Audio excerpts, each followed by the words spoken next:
ओम विष्णु ओम विष्णु ओम विष्णु ओम विष्णु। समस्त श्री विष्णु भक्तों को मेरा करबद्ध नमन प्रणाम। बंधुओं, आज अपन श्री गुरु जम्बेश्वर भगवान की अमृत वाणी के 52वें शब्द का भावार्थ करेंगे। ध्यान पूर्वक सुनिए। 3-4 शब्द पीछे योगियों को सुनाए गुरु महाराज ने। गुरु महाराज की बात योगियों के कुछ समझ में आई, तब सभी ने प्रेम पूर्वक भोजन किया। सदगुरु देव जम्बेश्वर सभी को अच्छे लगने लगे। भोजन के बाद में लक्ष्मण नाथ ने कहा कि हे देव, यदि आपके कोई शत्रु हो तो आप हमें बतला दीजिए, हम उसको नष्ट करके आपको निर्भय कर देंगे। अब भोजन करने के बाद लक्ष्मण नाथ योगी गुरु महाराज से कह रहा है कि हे भगवान, हे जम्बदेव जी, यदि आपके कोई दुश्मन शत्रु है तो हमें बताओ, हम उसको नष्ट करके आपको निर्भय कर देंगे, आपके भय मिटा देंगे। तब श्री जमदेव जी ने कहा कि हमारे यहाँ तो कोई दुश्मन नहीं है, किंतु तुम्हारे ये जन्म मरण सुधा तृष्णा हर्ष शोक सठ उर्मिया बहुत जबरदस्त दुश्मन है। आप इनको रोकिए, मेरी चिंता मत कीजिए। गुरु महाराज कहते हैं तुम्हारे ये 6 प्रकार के दुश्मन हैं, जबरदस्त दुश्मन है, इनको रोकिए, मेरी चिंता छोड़ दीजिए। ऐसा कह करके गुरु महाराज ने ये शब्द सुनाया। ओम ओ मंडप थाप थाप ले राख राख ले अद्रा धरु आदेश वे सुते नरे सुते नरा अपरम पारू रण मध्य से नर रहियो से नरा अडरा डरू ज्ञान खड़ंगू जत्था आते कौन होशी हमारा हारिपू। इस प्रकार गुरु महाराज ने ये शब्द सुनाया कि इस विशाल संसार में मनुष्य अपना मोह जाल फैलाता है। गुरु महाराज फरमाते हैं इस संसार में मनुष्य अपना मोह जाल फैलाता है, यही कहता है कि ये मेरा है और ये पराया है। जो मेरा है उसमें मोह हो जाता है, ये मुझे प्राप्त हो या मेरे पास ही रहे। एक वस्तु प्राप्त हो जाती है तो फिर दूसरी पर दृष्टि दौड़ाता है।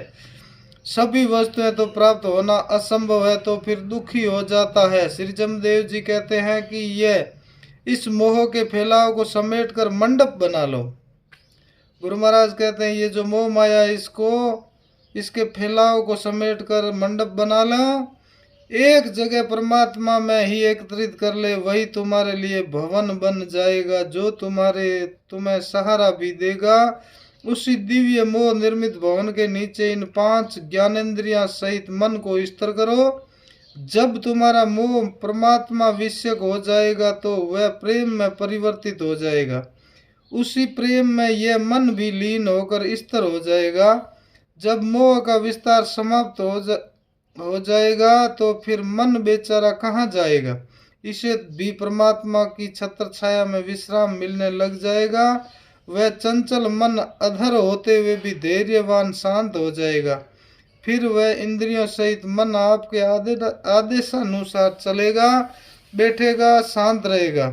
वही नरेश है, वही स्वकीय इंद्रियों का मन आदि का राजा है। गुरु महाराज कहते हैं मन को जिसने कंट्रोल कर लिया है, जिसने मन को मार दिया है, वही राजा है, वही नरेश है, वही इंद्रियों का मन का आदि का राजा है तथा वही नर श्रेष्ठ है, जिसकी महिमा का कोई पार भी नहीं है।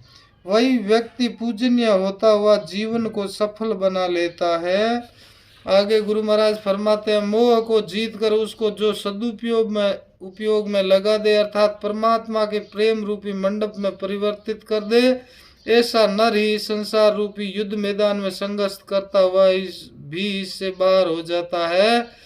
यह संसार दुख तो मोह है मैं लिप्त प्राणी, यह संसार दुख और मोह में लिप्त प्राणी के लिए ही है। निर्मोही जन तो संसार में जीवन यापन करता हुआ भी दुखों से दूर रहता है। ऐसे जन न तो कभी किसी से डरते हैं और न किसी को डराते ही हैं। इसलिए हे लक्ष्मण नाथ, मैंने तो इस प्रकार की दिव्य अलौकिक ज्ञान रूपी खड्ग हाथ में ले ली है। यह खड्ग हाथ में रहते हुए हमारा शत्रु कौन हो सकता है। आप भी इन लोहे के अस्त्र शस्त्र को छोड़कर यह ज्ञान रूपी तलवार ही धारण कर लीजिए, सभी शत्रु स्वतः ही नष्ट हो जाएंगे। बोलो श्री गुरु जम्बेश्वर भगवान की जय। विष्णु भगवान की जय। बंधुओं, आप मेरे YouTube चैनल पर नए हैं तो इसको लाइक, सब्सक्राइब और शेयर ज़रूर कीजिए। आपकी महती कृपा होगी।